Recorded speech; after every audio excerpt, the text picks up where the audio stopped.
right, well, good evening. I'm John Brafonsky. I'm the Chief of Police here in Bedford, and welcome to the March BeBOLD, Bedford Building Our Lives Drug-Free Speaker Series event. I'm happy to present the topic for this evening, which is the social implications of underage drinking parties. And from the police department's perspective, there's a few things that I want to bring to your attention before we launch into the presentation. I want to let you know that I have with me Lieutenant Michael R. Bernard. He is the Bedford Police Department's Patrol Division Commander. And I also have with me William Thornton. He is the Bedford Police Department's prosecutor. He's admitted to the bar in the state of New Hampshire and prosecutes all the Bedford Police Department cases before district court. He is the one who handles any of these cases that come to our attention and result in prosecution as a result of the New Hampshire statutes that cover possession of alcohol by underage folks and anyone involved in underage drinking party. But let's bring this to a point first so that we can set a foundation for why this is important. Number one, when we look at the numbers, particularly in the Youth Behavior Risk Survey from 2015 here in Bedford, we see that the prevalence and the amount of underage drinking that is occurring by our students, admittedly through the Youth Behavior Risk Survey, is going in the opposite direction from both the regional as well as the state numbers. Our incidence of youth alcohol use and abuse, particularly binge drinking in Bedford, is greater than both the regional level as well as the state level. And in fact, over the last years prior to the 2015 Youth Behavior Risk Survey being taken, the numbers for both the region and the state were declining, and yet the numbers for Bedford were increasing over the same period of time. So we know that we have a higher incidence and rate of underage alcohol use by our teens here in Bedford. From the police department's perspective, recognize that each and every year we are called to handle either motor vehicle accidents or investigate complaints regarding underage drinking parties that are occurring at places throughout town. A lot of those cases result in some criminal prosecution, some result in community service, and most importantly and most tragically, a number of those involve motor vehicle wrecks that Lieutenant Bernard is going to discuss in some detail for you that lead us to where these drinking parties were being conducted and were happening. And it was only as a result of a crash that we became aware of this particular event and then eventually investigated it. Over the time that I've been here in Bedford as a chief, there has not been a spring or a summer that's gone by where we have not investigated one or more underage drinking parties, most of which actually involved a wreck of some nature. What are the numbers that we're talking about? In terms of the numbers of events each year, 1 to 3, maybe sometimes as many as 4. Do they involve just teens? No.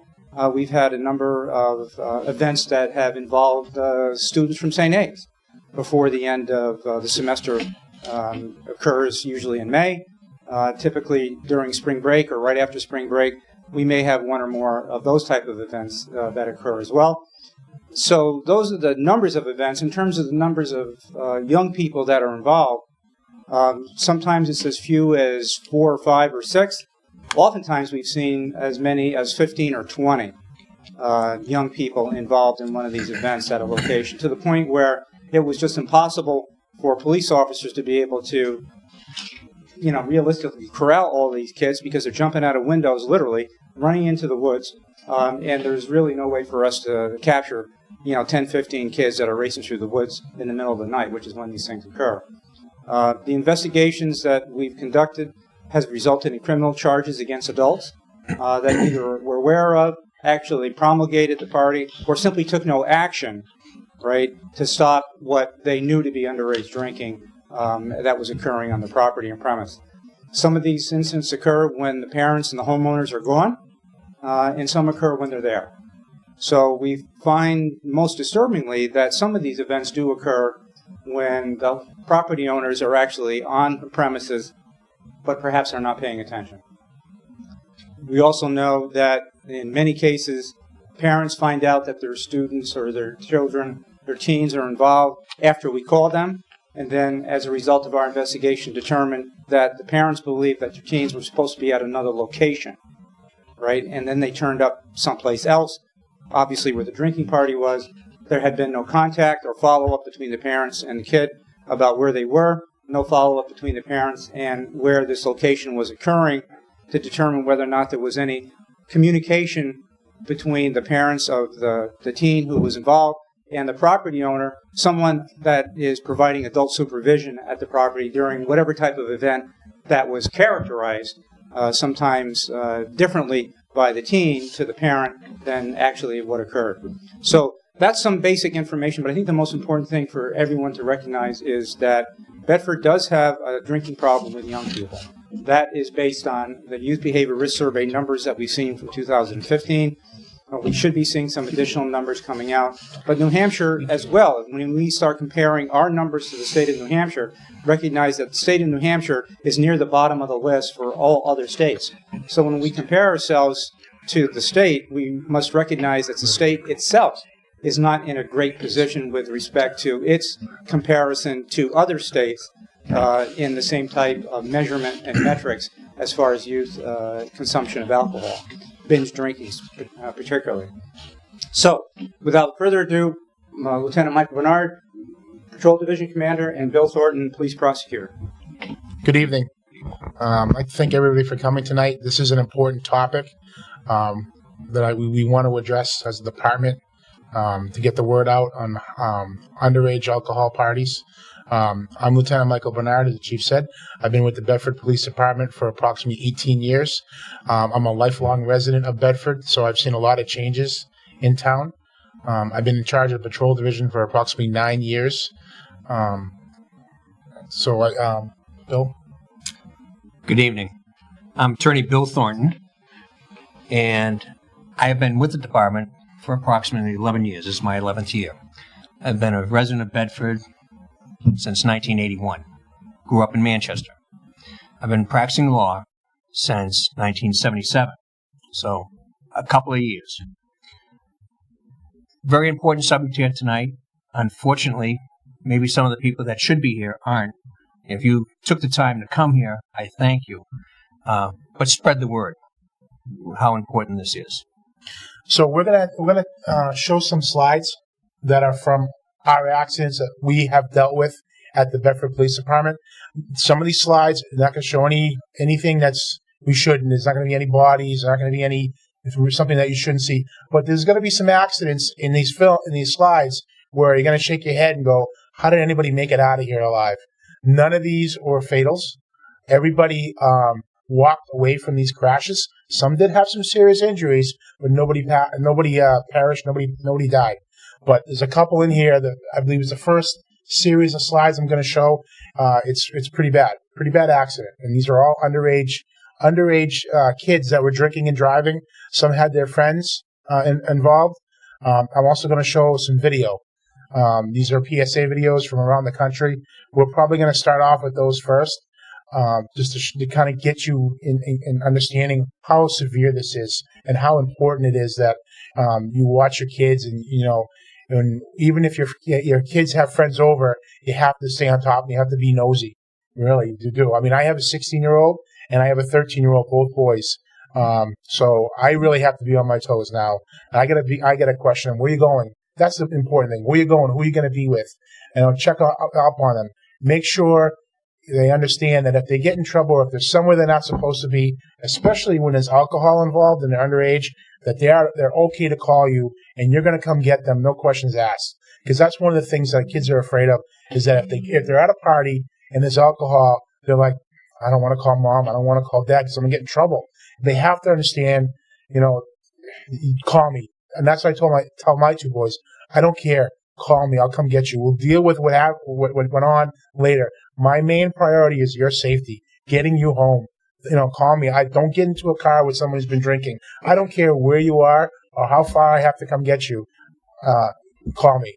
So the first thing we want to show you is we want to show you the law. So we want you to understand what the law is and the responsibility you have as a parent if you do decide to hold a party, even if it's not supposed to be alcohol involved. Say they're having their friends over. There's always one who will push and maybe sneak in some alcohol, and that's why you got to be on top of what's going on, especially when you have a lot of kids over there. It may be just a hangout and we're just going to sleep over, but you never know. You have to be aware. So this is the law. This is New Hampshire RSA. I think it's 64418. That is correct. All right. Let me just see. I think we're a little bit behind here. All right, there you go. I know this is a long law.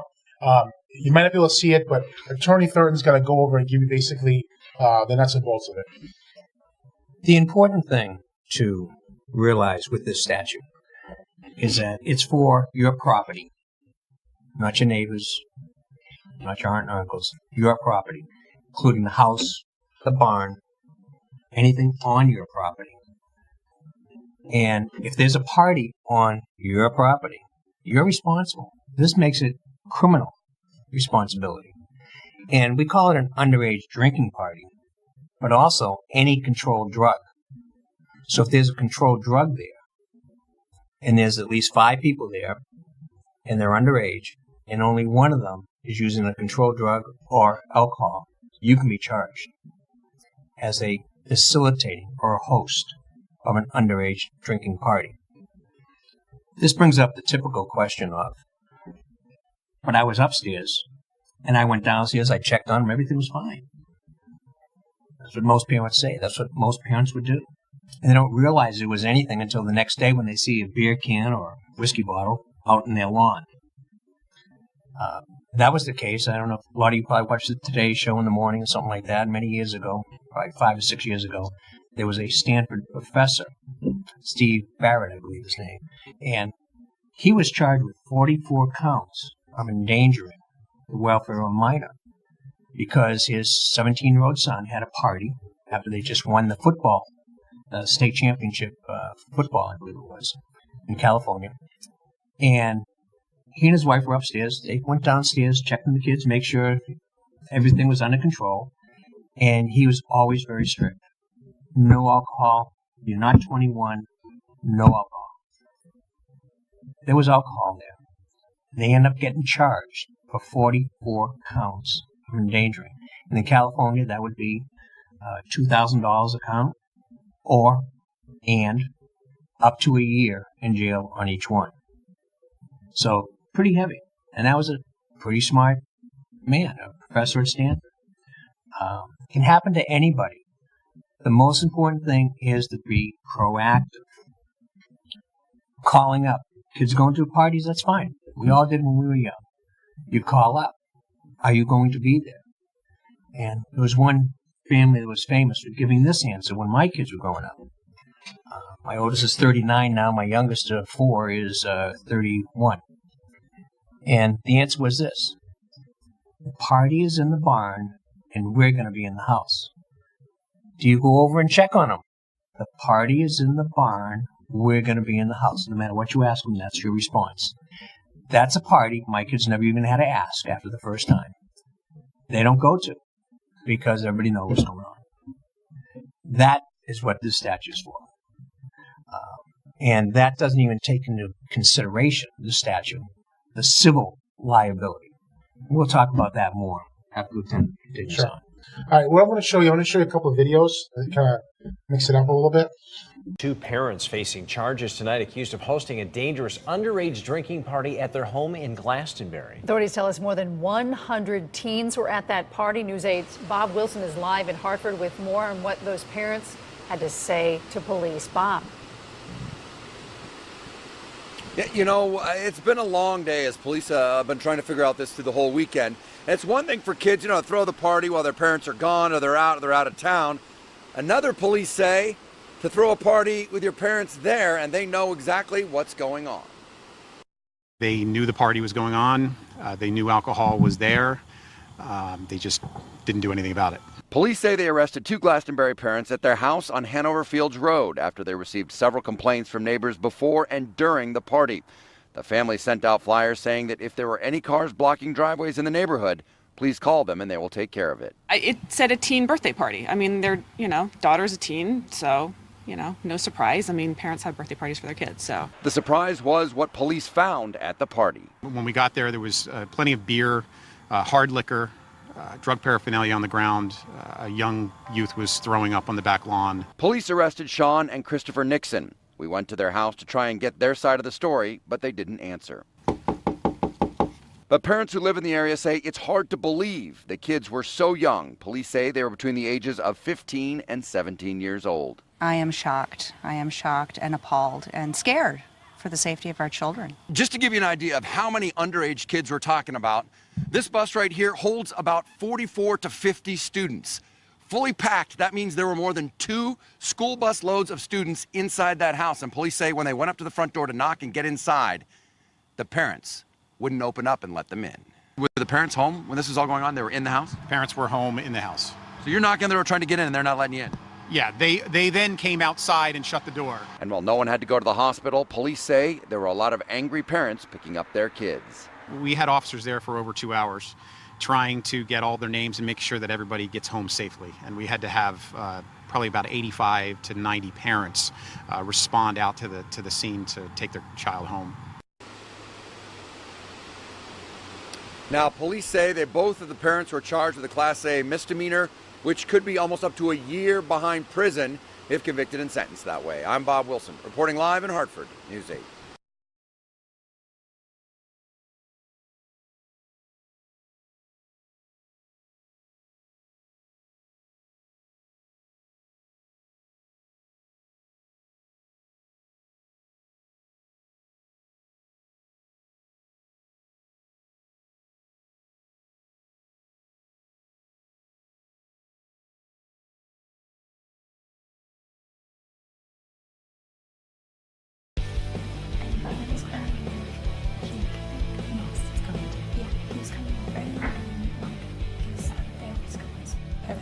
So listen, the beer is in the keg by the bar. You can drink the beer, but stay away from the hard liquor. All right, thanks, Mom. You know, I'm really glad that I know you guys will be safe, and especially that nobody will be driving. Oh, and remember that I will be coming downstairs to collect the keys.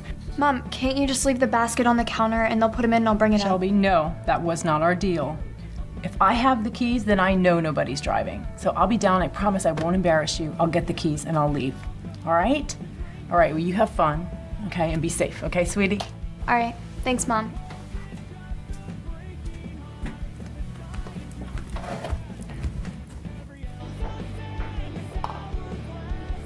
Your mom is so cool. Yeah, she's all right. Mama would never let me do this. Are you kidding me? Let's get a picture before everyone gets here. Yeah. Here's to a good night. Cheers.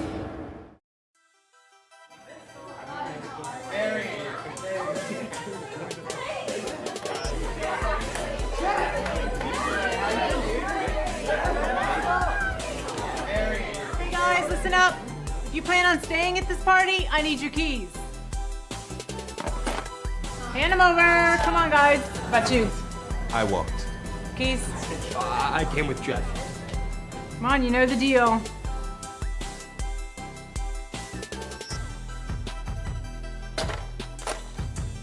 I'll keep them safe. You'll get them in the morning.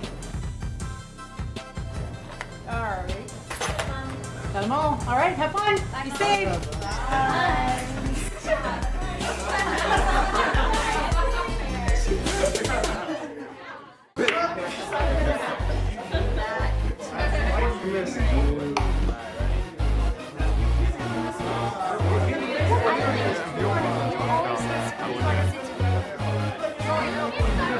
Okay, fine. Mark, good shot.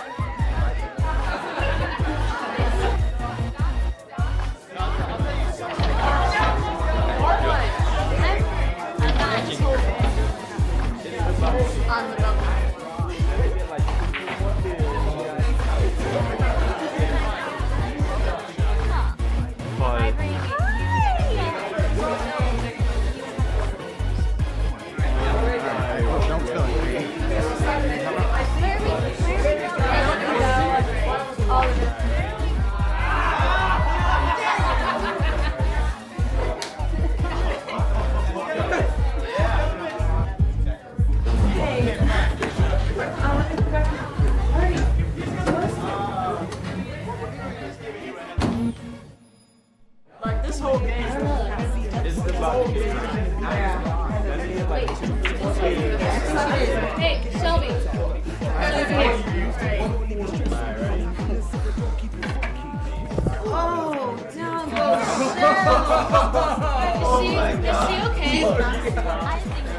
Help me get her on the couch. I need to get a picture with her.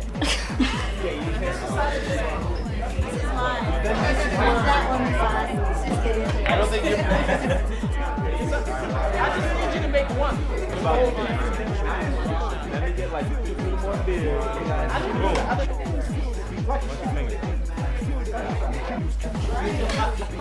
Here, take my phone, get the picture. Okay, hold on. Alright, smile.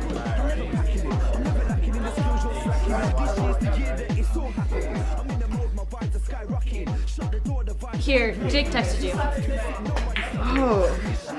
Hey, Jake's having a party too. Yeah? We should go. Yeah, definitely. Hey guys, Jake's having a party. Oh, awesome. Yeah. I'll go get that. Yeah. We need to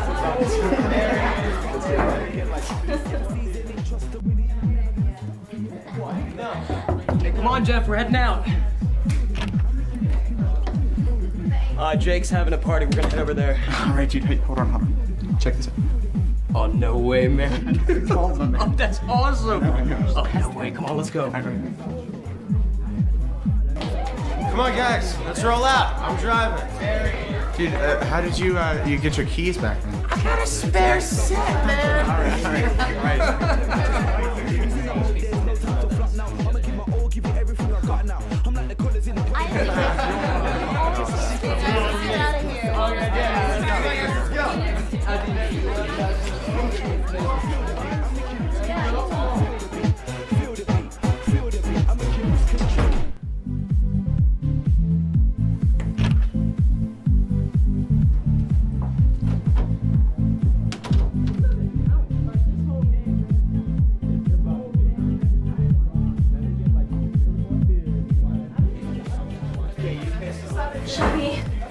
Shelby, I need to talk to you. Shelby, hey. Shelby. Wake up, would you? Shelby, wake up. Shelby. Shelby, oh my God, someone.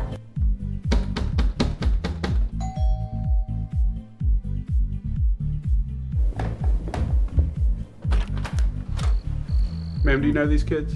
Yeah. I stopped the car they were in 4 blocks back. The driver is under arrest for DUI. All 4 of them have been drinking and said they came from your house. Shelby, please wake up. Oh my God. Oh my God, Shelby. Shelby, wake up. Go get help. Go get help. Watson. Shelby. Shelby, please wake up. Dude, we need to get out of here before we get in trouble. Yeah, let's go. Well, I don't know how that's possible because I took their keys. Miss Watson? In the house, guys. Step in the house, please. Stand off to the right. Shelby, wake up. What happened? What happened? Oh my gosh. Shelby, move out of the way. Move out of the way. Shelby, wake up. away. Shelby, Back what away. did you do to her? What did you do to her? Can't believe I got a $2,500 citation for having that party. I never thought anything could go wrong. I thought I was doing the right thing. I thought I was keeping them safe. Shelby, I need to be your parent, not your friend.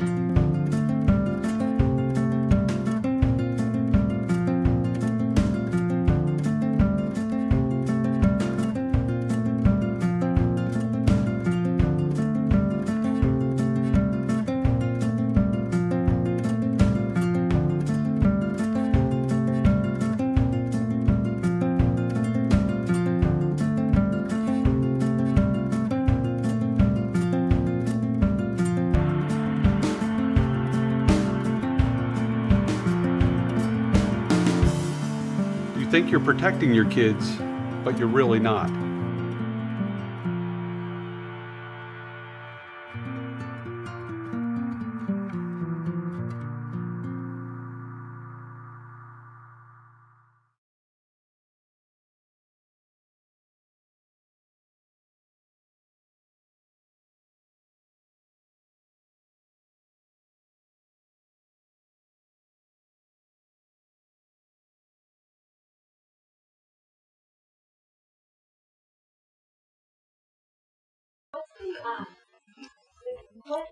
If you're hosting, what's your obligation for liability? I mean, is it a strict liability or is it a negligence standard? Like, what, as a host, are you supposed to do? Like, Well, that's seems still like, up there. Let's say you've done everything you can, you've double checked, and then somehow it still ends up that someone Yeah. brings alcohol in. Is it criminal Probably liability? body searches at the door are not necessary. Yeah, I'm just wondering what's required. But if they're bringing in backpacks, all of them, yeah, you have some obligation there to make sure there's nothing. Or at least make them hold it and shake it up and down a little bit to see if there's any clanking. You need to be not only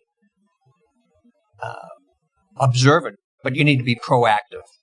So it is known or should have known. That's carelessness. Known or should have known. Bill, let me add, well, Lieutenant Bernard is working on the video aspect. Let me add to that question. What is the parent's responsibility and duty when teens drive their own vehicle to another person's property and they're not bringing anything inside, but they have a car outside? What's the obligation for the homeowners at that point with respect to, all right, do they tell them you can't go out to your car? Do they search the car?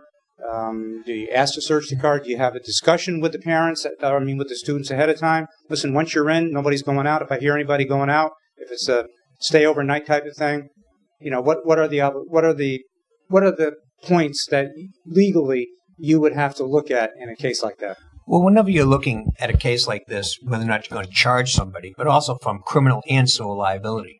And the civil liability is more where you're negligent. So if you have a good standard, a high standard of making sure they don't have alcohol, making sure that anybody that leaves, you're at the door greeting them. Whenever we'd have a party at our house, for adults or kids, I'd be at the door when they're leaving to make sure that nothing was consumed if they're underage, but if they're overage, to make sure that they're able to drive, make observations of that. If you are having a party at your house and you suspect that there's any type of drinking, you should have the keys. Now, that's just common sense. You should take the keys from the kids. There are some parents that require that.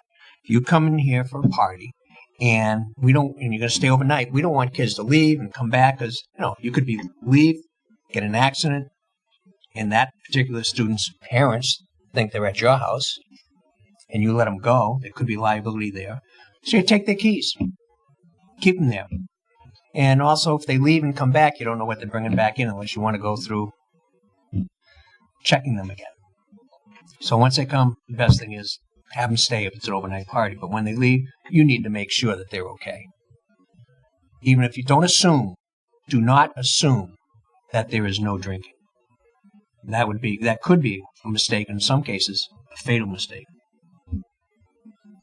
Is there another question? Okay.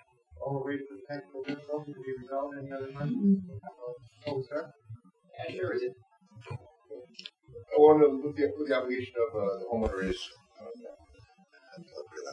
The obligation of the homeowner, if they're unaware of the students having a party at their home, you're away for the weekend or whatever it is. I don't know, you're out to dinner. How do you control that? Well, there's a simple way. Take your kids with you, but that's not practical. And sometimes for our own sanity, we're not going to do that. But what you do, you have neighbors. Now in Bedford, we have a lot of neighborhoods where my neighbor is not going to be able to see what's going on in my house. But you ask them, hey, my kid's going to be here. Can you check in on them? If you hear anything, let me know. Let them know. I think when I was growing up in Manchester, it wasn't always my mom and dad that caught me doing something. Sometimes it was the neighbors, my parents' friends. And they had every as much right to punish me and give me a swift kick in the tail as my parents did. So you always got punished twice. Once by them, and then the other time after they called home and you got home. So you need to use common sense in that and take safeguards. No, I hear what you're saying, and I think that sounds like a good idea, but realistically, just for example, my neighbors can't see my house. Right. Some of the home. Or they're younger, one is older, one is much. It's just it's not feasible. Realistically, what should we do as homeowners? Truly, you can't lock them in. You can't lock them in. You know, it's one of those things when they go away to college, and you cross your fingers, you hope all those values that you instilled in them, starting at, age 0, took place, took hold, and that they take that with them and act accordingly. Here's a common situation. Pardon me? In that case, if you're gone and you made arrangements to people checking the house and nobody saw anything, nobody alerted you, probably not. Typical problem is this. Older child comes home from college. You're going to watch your brother and sister for the weekend. And what happens, she doesn't want to say no to her brother or sister, or there's a nice sibling discussion about it. We know how those can go sometimes. And they end up bringing their friends over. Or their friends just show up. Sort of out of your control. You took steps and out of your control. Remember, civilly, it's negligent. Under this statute, you probably wouldn't get charged. You weren't home. So, I'm sorry, any more questions? So we're going to try to get the video to... Okay. Yes. No, not necessarily. If you know there's a party going and you say, hey, listen, you're having a party here. We don't want to be around because we don't want to know what's going on. We're taking off. You're going to be charged. Okay? Known or should have known. This is for the parent that decides to maybe turn the other cheek. Some interesting stats. We've all heard this. Hey, I'd rather have them do it under my roof than over at somebody else's house. So we'll have the kids come here. If they have something to drink, that's okay. We'll take away the keys. Well, 2009, first study I saw on this, they said 36% of the parents and kids said, yeah, we had it at our house. My parents would rather have us drink there than at somebody else's house. In 2011, that had increased to 41%. In 2015, which was the last statistic I've seen for this, it was at 51%. That's high. In my book, that's high. 51% of the kids said yes. My parents would rather have us drink at their house and have our friends over than going someplace else because they know we're going to do it anyways. It's usually for the older teens. Okay, but still, you'd be liable. And the criminal liability can be very... this right here is a misdemeanor. If it's charged as an A misdemeanor, Class A misdemeanor, and I'm going to stop as soon as that starts, okay? But as a Class A misdemeanor, that's up to a $2,000 fine per charge and up to 1 year in jail. I do like the music for it, though. Okay. I'm sorry, what?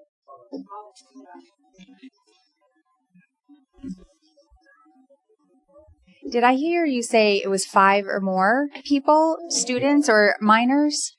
Does that make a difference? For this statute, and you don't have it up there, but I'll read it directly to you right here. It says that means a gathering of 5 or more people under the age of 21, and at least one of them has either alcohol or drugs. They don't have to be intoxicated, just possession. So a small party of 4 or less would not be under the same criteria. Right. Huh. So 2 or 3, then it probably wouldn't be criminal liability. Civil liability doesn't go away. With one person, you still have civil liability. Okay. Thank you. But if the one were in your house and you got in a car accident and died, there's all sorts of things that can happen to you, bad things, including maybe criminal. Then maybe there was criminal negligence and you contributed to manslaughter. If he or she or somebody else that they hit died. Bill, why don't we talk a little bit about what criteria do you use to determine whether or not someone underage is actually have used alcohol? Do you have to see somebody drinking at the party? Do you have to get someone to admit that they're A, underage, B, that they drank? What's the criteria that you use? Well, of course, as a prosecutor, I like a videotape and a signed confession all together. But to be practical, it's usually, there's alcohol present, and you're talking about, say, a party of 6 or 7 people. If we're all in this room and there's alcohol here, and we're all underage, that's an underage drinking party. We have constructive possession at that time. Okay. This is a different charge than possession of alcohol by a minor, where you have to either actually see them holding it or consuming it, or they're under the influence, which would be called internal possession. And they have to have a level in the system of 0.02 if they took a breathalyzer, which is basically 1 beer. So what we do in the police department is when we arrive at a location where there are underage folks that have allegedly consumed alcohol, there's alcohol present, we see it, and the officers separate all these young folks, and then they begin to ask them a series of questions. And if someone is falling down, stumbling, drunk, incoherent, that's a pretty good way of establishing whether or not they consumed alcohol. 2, they can smell it, so they observe, just like they would observe on a DWI stop. It's essentially the same type of investigative protocols that the officers follow pre-DWI cases. They observe their balance, their dexterity, their ability to walk turn, their ability to have a coherent conversation, their motor skills. And then we give them an opportunity to, have you been drinking? They'll answer, some do, some don't. And then we also carry portable breath tests that we use with young folks. And we ask them if they want to submit for a portable breath test sample. And as the prosecutor indicated, 0.02 is literally 1 beer or 1 drink, and you've reached the limit.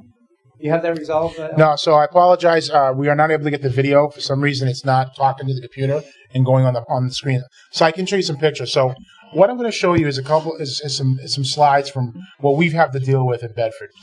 This is an accident that happened about 4 years ago. 4 individuals coming from a party in Bedford.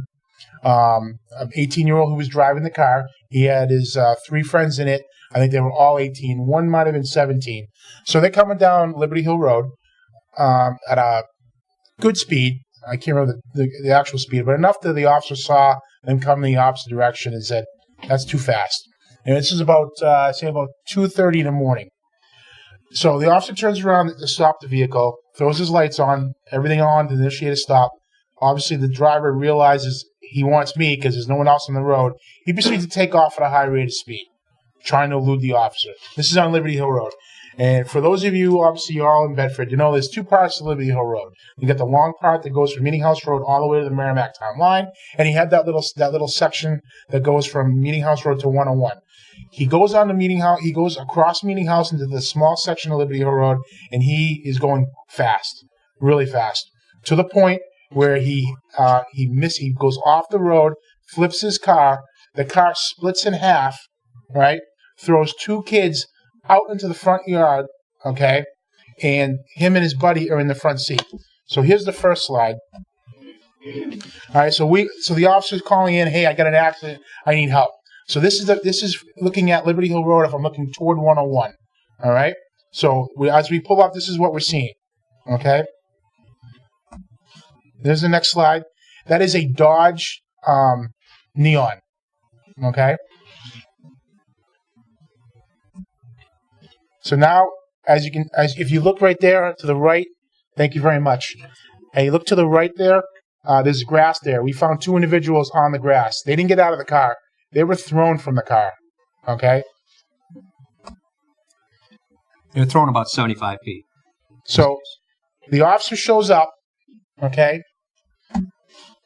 There's the car, split in half. Okay?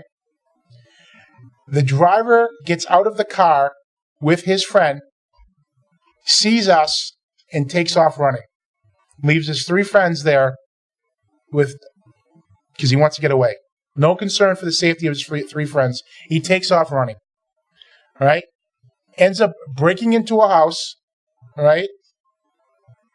And gets clothes from that house, and then we find him hiding in the woods from us. still intoxicated. And this is about 3-4 hours after the incident. Okay? Leaving his 3 friends there to whatever is going to happen to him. There's the car. He went off the road, flipped the car to the point that the impact was so great that it split the car like that. That's not from the EMTs. That's not from the fire department having used the jaws of life or cutting that car open. That's what happened when that car made that contact with the dirt, hit the pavement, and ejected 2 passengers out of the vehicle. And that little rise in that Liberty Hill short section, Yep. the car went airborne. Nobody was killed in this accident. Nobody was killed, and we're still wondering how. I mean, it could have been a quadruple fatal. So that's that accident on 101 in Liberty Hill Road. So obviously, we had to investigate that. We have a tactical accident reconstruction team that were activated. They spent countless hours on this because there was serious bodily injury. They had to reconstruct the scene, investigate the crash. So as you can tell, it's a pretty horrific crash. And as we pull up, we're wondering how did anybody survive this? And they all were drinking. They were all coming from party in Bedford. They were all under the influence. The charges in this case were felony conduct after an accident because the driver fled. And there was injury, personal injury at the scene, so therefore felony. DWI, and of course the felony burglary where he broke into a house to steal some clothes because he was soaking wet. He went through the swamp that's right up the road there. So this next one I'm going to show you, this happened in 2009. An 18-year-old, he had been drinking. He was coming home. He lives in one of the apartment complexes on South River Road. As he's coming around the corner, he proceeds to plow into 3 vehicles. Backs up, takes out the sally port, and hits another parked vehicle. We show up on scene. I believe he was hiding in his house. We got him to come out, and subsequently he was arrested for DWI. He wasn't injured in this, but obviously the pictures I'm going to show you. So that's his vehicle right there. This is the after. This is after he hit the 3 vehicles. Proceeds to back up. You can see where he hit the sally port or carport, if you call it, and then he slams into a parked vehicle. Had this been in the afternoon, who knows? It could have been kids outside. There could have been people walking around. Fortunately, this is at 12 o'clock at night, I believe. He was a 1.9. 1.9. So he was double the legal limit, and he's 18 years old. There's a car he slammed into. There's the 3 vehicles that he hit. So he hits the CRV, which causes a chain reaction into the middle car, who slams into the other car. So he hits that, and then he realizes he got into an accident, so he backs up and proceeds to hit the carport and the other parked vehicle. So he was not injured, but like I said, he blew twice the legal limit. So was he coming from a party?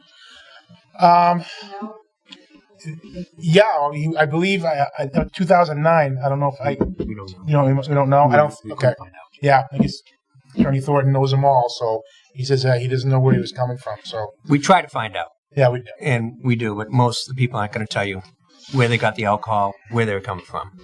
And we usually call, make sure there are no other accidents in the area where maybe if the person is a 1.9 could have gotten in an accident, and there may be some other hit and runs along the way. Sometimes we find out where they're coming from by the backtracking. But in this case, we did not find out. This next accident is, when the chief was talking before and Attorney Thornton, it's not just alcohol, it's drugs too. That's an issue. This next one I'm going to show you, this was not alcohol. This is drugs. This is a 19-year-old, I believe it was shooting up, and he's driving, and he's high on drugs. So he's driving down Boyne Street, and he's impaired by drugs. He proceeds to go off the road. This is late at night, and hits a parked motorcycle. He proceeds to hit, after the motorcycle, he hit another vehicle. So you may not be able to see the motorcycle, but the next shot I'm going to show you, if you look real close, you'll see the motorcycle. Anybody see the motorcycle? Look under the car.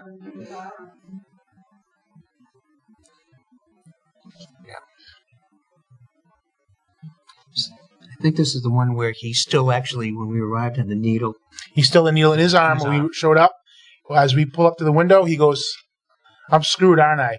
And the officer goes, "It maybe look that way, yeah. It may look that way." So obviously he's still going to do an investigation, but pretty much he had the needle in his arm. He was high on opioids. Yeah. So there's that. Obviously, the guy was not riding the motorcycle. He had a park there in his driveway, but he went off the road, and that's where he ended up going. This is the vehicle that he hit.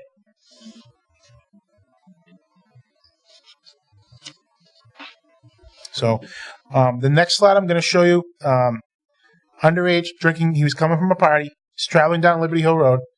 He was going too fast. You'll see he leaves the road, okay? And you see that boulder right there? You see that boulder? He hits that boulder. And then when you're going at a high rate of speed, you hit a boulder, and that boulder's not going anywhere, but the car's going to move. The boulder won't.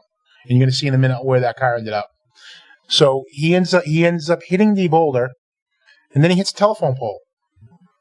And the boulder, I guess I'm going to rephrase this. The boulder did move. The boulder moved 30 feet. So that's how hard he hit it. So that boulder where it is now, that wasn't there. That was more, I think, toward the beginning of the driveway there. So I stand corrected. The boulder, my notes here, that it did move 30 feet as a result of the crash.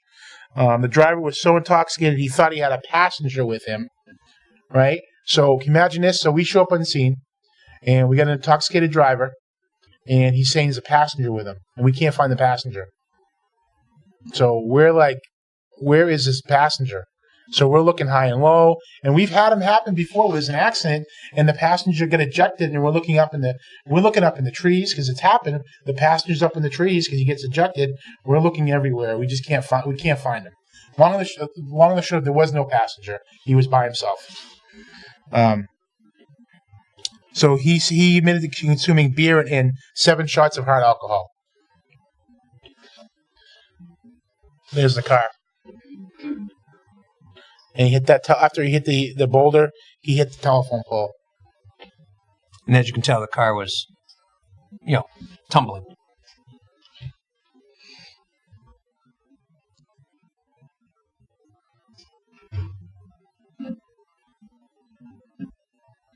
That's probably the most graphic picture out of all those. But as he hit the telephone pole, so he no injuries. He escaped injuries. So. Again, all these 4 that we showed you, there was no really. There was serious bodily injury in the first one, I believe, but other than that, there was no fatalities. Thank God. So that's what I have for the slideshow.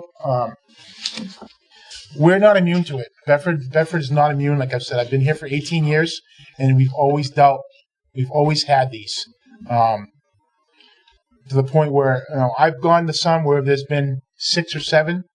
I've gone to some where there's been 30, and it's very difficult for us when we go to these parties and these 30 kids, and they're all over the place, and it's very difficult to control the scene, especially when you get underage kids who have been drinking, and it's very difficult. So I just emphasize that be aware of what's going on with your kids, ask questions, know where they're going. I think of it like this: as a parent, if my kids went somewhere and that parent, whoever house they're at, knew there was alcohol there, I'd be pretty upset that they didn't say something and shut it down. And like if they were over my house and I let them have alcohol, I expect that parent to be upset with me if I ever let that happen. So you have to look at it like this. And I know I'm pressed for time, and I tell my 2 boys this. I'm like, what you do now will affect the rest of your life, whether you realize it or not. The choices you make at 13 and 16 may not seem like a lot, but they will affect your life down the road. And something like that, all 4 of these actions I've shown you, these drivers are affected for the rest of their lives.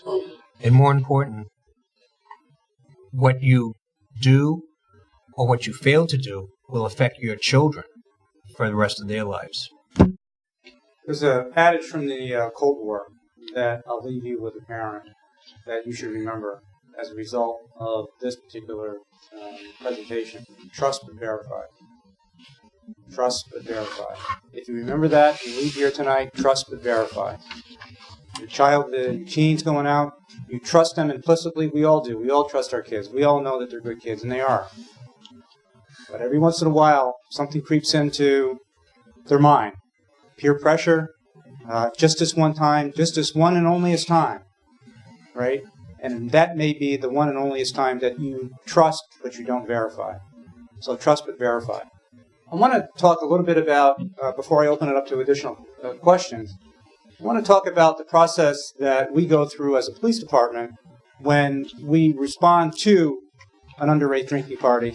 We have determined that some number of these folks have consumed alcohol and they are in violation of the law in terms of either internal possession or actual possession of alcohol. So, Bill, what do we do as a police department in the process that we follow to determine how best to deal with what happens with not only the parents, if there is someone who sponsored the party, as well as the young people that were involved? Well, the first thing that is done, of course, is secure the premises. And when you show up with, well, you've shown up with 2 officers, you and one other officer, and there's 23 kids running to the woods. It's like kicking an anthill sometimes. You basically then are going to use the house as a substation for the police department. You bring everybody in, keep them safe. You don't want them on the streets. You don't want them in the woods. Who knows what can happen? Fall, hit their head, anything. So you want to get them safe. That's number one. Number two, you have to find out who's over 21, who's not. And you separate the ones that are over 21 from the ones that are not. Find out if there's any responsible parent in the house. Or I guess if you're at a party, just find out if there's any parent in the house, because you probably won't find a responsible one. But, you know, what you need to do is, at that point, make observations. So officers are trained to make the observations. They have a protocol. They have SOPs that they follow. They offer that anybody wants to take a test. You want to take a breathalyzer test, a portable breathalyzer test. You blow buckshot, as we call it, 2 zeros. We'll call your parents because you're underage, and you go home. Well, if you're under the age of 18, we call your parents. If you're 19 and we clear you and you have a car there, you can leave. That's correct. Correct me on any of these that I'm wrong. At that point, anybody that has registered as having alcohol, we will charge. And we're going to obviously not let them drive away if they're over 18 or older. And obviously we'll hold them, everybody there, for their parents to come. That's when the decision is made whether they're going to charge them or not. Those people who are .02 or higher are definitely getting charged. If they don't take the test, the officer makes observations as to whether or not, in his or her opinion, are they intoxicated. Different standard of intoxication for someone that's 34 and someone that's 16 or 17. And they're probably going to show it a lot quicker when they're 16 or 17. So if they're a 3 or a .03 or 0.04, they're probably going to show some signs. Red, bloodshot, glassy eyes. Some slurring of their speech. Maybe a little bit of movement that's unusual. Balance. At that age, they should have good balance. So we make those observations. Are they flushed? And the officer writes down those observations at why he believes the person is intoxicated. Unlike driving, we only have to show that they're impaired. For the possession, you have to show that they're intoxicated. So that's what they do, and they just process them one by one. If there's other officers available, we try to get 3 or 4 officers there, preferably at least 4, to help handle everything, make sure everything's safe. Okay. What happens next? So you get a call. Your kid's been picked up by Bedford PD at another location in Bedford. You didn't know they were at that location. And they're now down at the police station. And my God, my 16-year-old has been booked in the police station for possession of alcohol. Mm-hmm. What happens next? What can I expect as a parent to happen? You're going to get a call to come down and get your child. And depending on the age of your child, the person would have been arrested and booked and then released. If they are 18 or older, they will actually get a court date and have a bail commissioner bail them. And then they'll have to go to court and appear in adult court in front of the judge. Depending on the circumstances, if they're under 18, they may just have a juvenile petition filed against them. If a motor vehicle was involved, by the way, they are always treated as an adult. Once they turn 16, they are considered an adult for purposes of the Motor Vehicle Code and the possession of alcohol charges. Always. They're exempted from the juvenile code, specifically. So, they will be booked. They will be brought to adult court. And probably the most, I won't say interesting thing, but is the one thing that the kids are most fearful of is when mom and dad show up at the police department to pick their son or daughter up. That's usually what scares them, not the process, not being arrested, not being cuffed and brought down to the station, but that. And that's good, okay? They should fear you a little bit, okay? We're not supposed to be their friends, we're supposed to be their parents, okay? Question.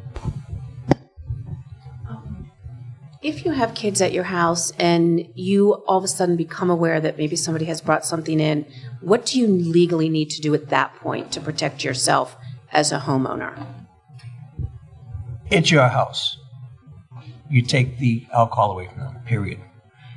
Myself, I would then call their parents. To protect yourself, you probably don't have to do that. But if you think they're impaired, you think they've been drinking it, I wouldn't let them drive. Don't let them drive. But you take the alcohol away, obviously. Can you review once more the things that parents should do when you are going to have a party? Like stand at the door? Because I think we want the tools to, kids want to get together. We want to have kids over at our house, but we also want to be as safe as possible. So like standing at the door, like you said, when they come in, what other things should we do to, like a little checklist for us? Well, again, it's common sense. What may work for you may not work for you. And if you couldn't tell, I talk a lot. I'm a very outgoing person. So I'm going to greet everybody and anybody that comes to the door. And I'm going to size them up. And I'm going to look at them.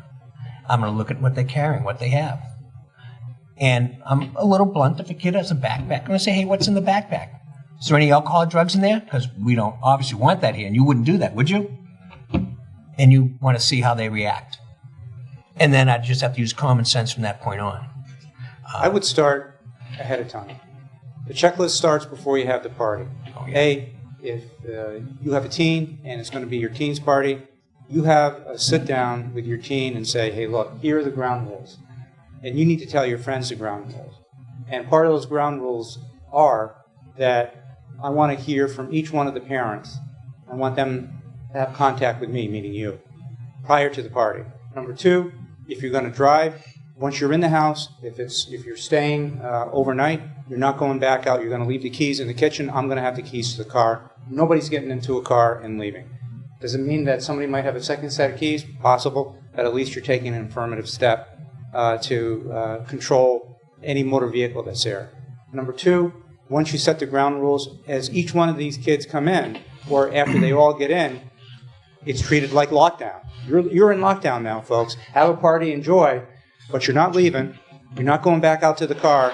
And oh, by the way, I'm going to be down here every so often, right? And check up on you. So just letting you know, right? And nobody's leaving until everyone's clear to leave, right? And so those are the types of ground rules. Starts ahead of time. Make contact with the parents. Have a sit down with your own kid. Give him or her the ground rules. Check them as they're coming in at the door. And you have to have, as I say, the talk, right? And the talk is, what are the ground rules here tonight? Don't be crashing the LCD screen TV. And you're not going out to the car. And there's no alcohol in the house, so don't go looking for it because there isn't any here. And that's the other thing. If you're going to have a party with teens in the house, if you do have alcohol in the house, lock it up so that no one can get to it without you knowing about it, right? You know, that includes hard liquor, booze, alcohol, wine, the whole smash. Lock it away or get rid of it or put it someplace else. Bills, That's not as easily detected when they come into your house. If they have, you know, pills on them. That's true. Alcohol and pills are, I think, treated much differently. If they have illegal substances, right, and one of them gets sick, right, you know, there is not an expectation, and I'll allow the prosecutor to chime in here. There's no expectation that you're going to search. Okay, empty your pockets out, up against the wall, right? You know, you're not going to do the Adam 12 Friday search on all the kids, right? Empty the backpack out. Yeah, no, that would be a party buster. And there's no expectation that we expect you to do that. But you do tell them, listen, no alcohol, no booze, no drugs, no pills. And if I find out that you have it, not only are you out, I'm going to call the police department and I'm going to call your parents.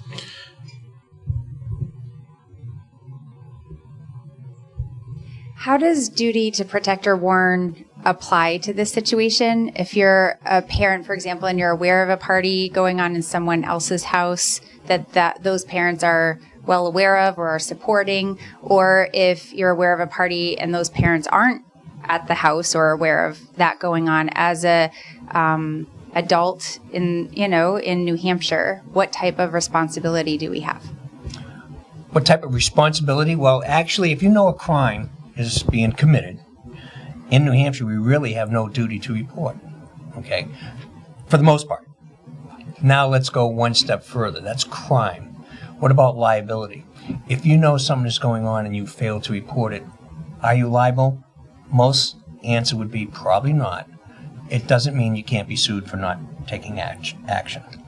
Like I said, I was prosecuted now. This is my 11th year. And I was 28 years in private practice, and we would look for anybody to sue if I was representing a plaintiff. So yes, you could be accountable. However, what are you going to do as a person? That's more what the question is. If it happened to me, I'm going to call up the other house, try to get a hold of somebody there. And if I think other kids are drinking there and they're going to leave and maybe get hurt, my next call is going to be to him. I'm going to call the Bedford Police Department. That may sound like a harsh thing to do, but it's not, because just think, you wake up the next morning and found out that little Sally or John got in a car accident, was severely injured or killed. Then you'd really feel bad. I should have called on it. I should have called. If you know your neighbor, and let's say it's a detached facility out back, there's a barn, there's a detached garage, and the next door neighbor kids are having a party, and you see something wildly strange going on, somebody's hanging out the window, or you obviously think there's something that needs to be reported, and you know the neighbors, call them up, as Bill said. But if you don't get a response, right, then call the police department. And you don't have to tell us who you are. We will take anonymous complaints, right? A lot of these parties are uncovered as a result of anonymous complaints by neighbors. The other thing that needs to be discussed is at some point when your kids get older, you may want to go on a vacation when they become 17, 18, 19, 20 even, right? And you're going to be gone for the weekend. And you're leaving your responsible, trust but verify teenager at home who you absolutely are certain there is not going to be any hanky-panky going on, right? And guess what? You're down in Foxwoods, or you're having a nice vacation, or you're down in New York City or Boston, and you get the phone call from Bedford Police. That's happened. Oh, yes. That's happened. Yeah. And there's 7 or 8, 9 kids in your house. Did you know that there was a party going on there? At my house? You sure you're at my? We're at your house, right? And then that's where it goes. So I'm not saying that you don't ever leave and don't go on those nice little vacation and junkets, but take some extra steps to make sure, trust but verify, right? You can call back up. You can have a neighbor who's trustworthy, a friend, another relative who lives in the area, stop by and say, hey, listen, my responsible, very smart, educated 20-year-old is home. We're on overseas vacation. We're going to be gone for the weekend. Would you mind driving past, Saturday night and just making sure that everything is okay, sure, no problem. Right? And those are some of the other things that you need to be thinking about doing, because you will get there at some point with your kids. And that's how these things happen. That's how we end up talking to folks like you at 2 o'clock in the morning on a Sunday morning when you're in New York City after a Broadway show. That's not a good call. Example. So we got called for a loud and noise party. We went to the scene, and there was like 25 kids at a party in one of those very large houses in town. So we had to get everybody corralled. We get everybody situated. Where's mom and dad? They're in Connecticut at a wedding. So guess who we had to pull out of the wedding to come all the way down to get, take control of the house. They were not too happy. So the chief's right. Find a neighbor who's responsible, who can. I know you may trust your 20-year-old or 21-year-old, but make sure you have a neighbor who will check up on them. Can we call Bedford PD and have them drive by the house? I'm sorry, say that again? Can we call Bedford PD and say drive by our house? You absolutely can. We've had, We've actually had in the past, we've had parents, not that they don't trust their kids, I think it's they don't trust their kids' friends. Right. So what they have done in the past is that they've given us the green light to drive by their house, and if we even smell or think there's a party, we have authorization to go into the house and check on them. We've had that happen. Right. As a matter of fact, the first accident that you saw with the Dodge Neon that was torn apart in 2 pieces, the genesis of that was an underage drinking party that someone who was 21 years of age was held accountable and was charged, successfully prosecuted for that. But the kid that was driving that car, right, wasn't invited to that party. And one of the defenses that was attempted to be raised by the person that ran the underage or was responsible for the residents was, well, I didn't invite him. Somebody else brought him in here, and they were drunk before they got here. Right? Well, still doesn't work. That's like, you go to a bar and they're drunk when they got there. The liquor establishment is not going to be successful by saying, oh, they were drunk before they got here, so why shouldn't we serve them? Right. Right? It doesn't work. No can do. One more question. At what age do we need to start being concerned with this? My oldest is 13. Like, do we start searching her friends' backpacks when they Be concerned. Be concerned. Be concerned. 11. Know your kids. Know your kids. More important, know your kids' friends. I bet you a lot of you in this room, including myself, and I know him, got in trouble, not for something that you would have done by yourself, but because you were with your friends. And it gave you more power. One other thing, Chief, just quick. If you hear, when you're going on a vacation, tell your kids, listen, I want you to be this, I want you to be good. One of the key things you should look for is your son's or daughter's friends say, hey, Mr. Bernard, I hear you're going on a vacation. How do they know? That means one person knows, they all know. That's when you need to be concerned. And little light should be going on. And you don't want to turn this, I'm not going to turn this to a social media thing, but you should really know, how many out there actually grab their kids' phones or iPads and check their Facebook accounts, their Twitters, their Instagrams? I do a check like religiously with them, and I go, time, give me them, so they know. And they always have that in the back of my mind, well, Dad's going to check, so I got to be careful what I post, when I post, People put that on their Facebooks. I've seen that. I've like called my sister up. I go, what are you doing telling everybody to go on vacation? And everybody's going to know. And once your friends know, hey, your mom and dad are going on vacation, guess what? We'll be over Friday night. No, you won't. Party time. Yeah, party time. Including somebody who wants to burglarize your house. They know too. Let me just answer your question specifically, and these are some numbers that you're probably not going to like. This is from the 2017 Youth Behavior Risk Survey for Bedford High School kids. Number and percentage of students who drank alcohol before the age of 13. Before the age of 13. That means 12, right? 9.7%, almost 10% of Bedford High School kids said that they drank at age 12, right? That's 140 out of 1,445 students that were asked that question. 10%, 9.7, we'll round it up to 10%. Not good. let's talk about number and percent of students who rode with a driver who had been drinking. So your kid's not drinking, they get in a car with someone else who's drinking, right? You think that, oh, my kid's not drinking, and then they're not driving, so everything is good, right? Oh, no. Number and percentage of students who rode with a driver who had been drinking alcohol, 14% of our students surveyed in 2015 said that they were in a vehicle. The percentage for the region was only 13.7. So there's one of the numbers where we're divergent from the rest of the area. The number and percentage of students who had 5 or more drinks in a row, that's binge drinking by definition, 17.1% of the Bedford High Schools, from 244 out of 1,424, versus the region at 15.4% and New Hampshire at 16.8%. In our numbers in 2013, the prior survey, when that question was asked, was only at 13.9% and it jumped to 17.1%. So we're going in the wrong direction here with alcohol use. The number and percentage of students who currently drink alcohol. Okay, anybody want to guess what the percentage of the number of kids that admitted to drinking on the Youth Behavior Risk Survey in Bedford? Anybody want to take a stab at that one? Wild guess? Anybody? Nobody wants? 40%?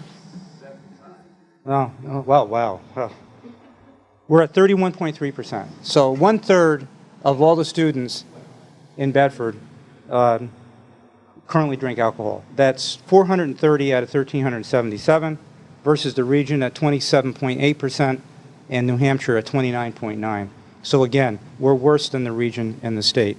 And again, our numbers were 27%, or 4 percentage points lower in 2013 during that survey than they are now. So not good. Chief, was that question that was asked was who are currently drinking alcohol or ever had any alcohol? Number and percent of students who currently drink alcohol.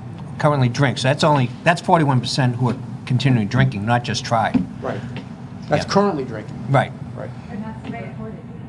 I know just how it reflects on us. One part of the survey said what kids think about their parents. Would parents disapprove if they knew that I drink every day as a student? National average is 90% said that parents would disapprove.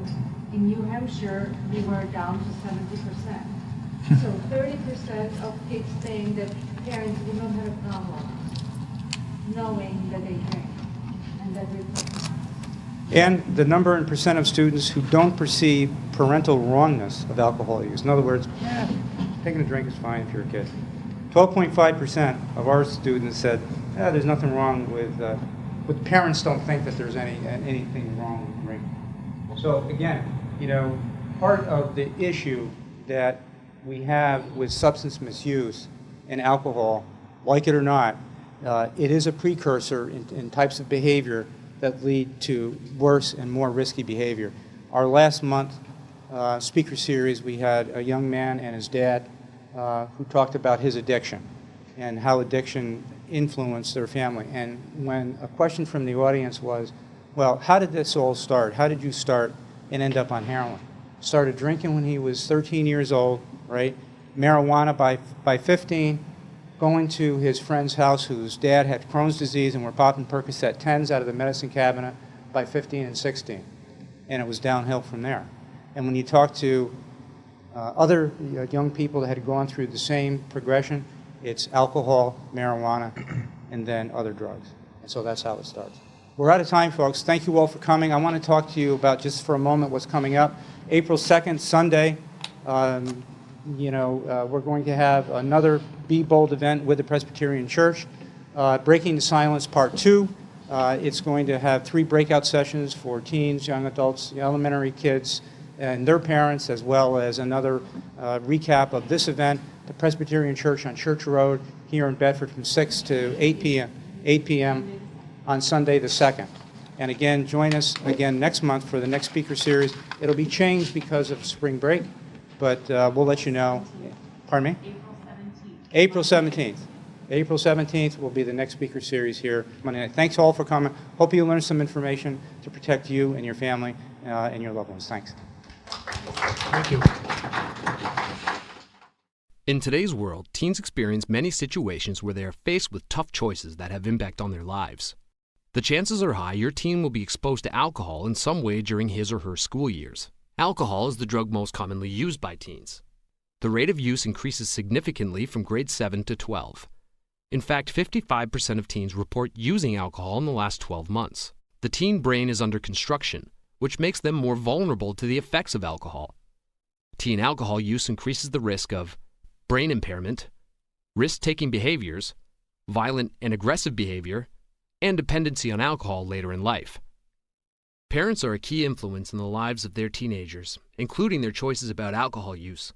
Research has shown that the 6 most effective parenting strategies to prevent or delay alcohol use are parental monitoring, provision of alcohol, general discipline, parental modeling, parent-child relationship quality, and general communication. The first parenting strategy is parental monitoring. Parental monitoring means knowing who your teen is with, what they're doing, and where they are. Other examples are: monitor your teen's use of the appropriate and responsible use of Facebook, Twitter, and other forms of social media, agreeing on a curfew and setting a time when your teen is expected to be home. The next parenting strategy is provision of alcohol. Parents providing alcohol to underage teens may be held criminally and civilly responsible, resulting in a fine or an appearance in court. Underage teens who are found to have consumed, or to have attempted to purchase alcohol are committing a legal offense. General discipline is another strategy. This means setting rules and establishing consequences. Teens are more likely to follow rules when they are involved in the development of rules and consequences, and when you are consistent in your approach to delivering consequences. Parental modeling is another strategy to prevent and delay alcohol use among teens. Teens learn behaviors by observing their adult role models. A parent's choice about alcohol can influence the teen's decisions. To model responsible drinking, limit your use of alcohol according to Canada's low-risk alcohol drinking guidelines. Limit your use of alcohol, particularly in front of your teen, and avoid using alcohol as a way to cope with stress. The next parenting strategy is parent-child relationship quality. A supportive parent-child relationship is characterized by closeness and caring. Enhance your relationship with your teen by supporting them to find passions and interests, being involved in their day-to-day life, and reminding them that you love them on a regular basis. The last strategy is to establish an environment of open communication with your teen. Tips to enhance communication with your teen include planning regular one-on-one time together, eating dinner together on a regular basis, and listening to what your teen has to say. Remember, parents play an important role in shaping their teens' attitudes and knowledge about alcohol. The 6 parenting strategies should be used together to prevent or delay the use of alcohol by your teen. Need more information or support? Contact your family physician or faith leader or your child's school administration. In memory of Christopher Skinner. Chris's incredible energy, brilliant mind, and caring heart touched all who knew him, both in his life and in his death. You will always be remembered.